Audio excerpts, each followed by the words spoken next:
السلام علیکم ورحمت الله وبرکاتو. محترم ورونه، تا پوښتنه کړې ده چې یو سړی نه د سحر سنت قضا شو، هغه به د دې قضا راوړي او که نه.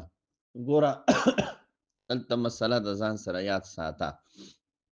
یو سړی دی راپاڅېده او داسې وخت کې راپاڅېده چې مونځ ترې قضا شوی دی. مقصد فرض یې هم نه دي کړي، سنت یې هم نه دي کړي. نو چې فرض یې نه دي کړي او سنت یې نه دي کړي، دواړه یې نه دي کړي، نو دا خو چې دی مقصد نور راوخیږي، نو دی به فرض هم کوي، ورسره به سنت هم کوي، یو شانتې مونځ به کوي. که بالفرض دا مونځ د ده نه ایثار شو او د دې ورځې زوال وشو، مقصد د غرمې وخت راغی، نو د دې نه پس که دی د دې مونځ قضا راګرځوي، نو اوس په سنت نه کوي، بس اوس سنت ترې لاړه. یو مسله شوه.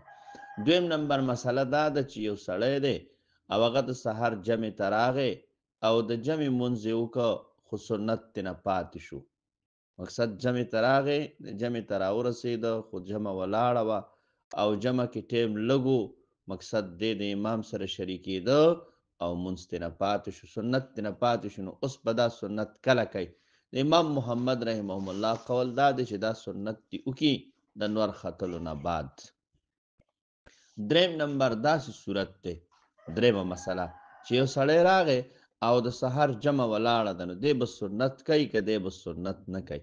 زموږ فقهاو ټولو بالاتفاق لیکلي دي که چېرته دا سړی دومره ټیم ورسره او دومره دا جمع اوږدی چې دی پکې دا 2 رکعته سنت کولی شي او د امام سره په اخیري قاعده کې شریک کېدلی شي، نو د سحر دا سنت دی وکړي.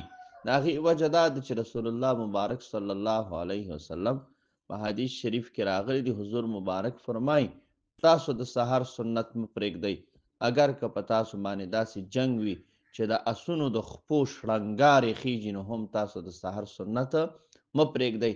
صحابه وایي موږ ویرېدو چې هسې نه دا چېرته فرض او واجب نشي، داسې ونه ګرځېږي. نو د سحر سنتو کې ډېر اهتمام پکار دی. ښه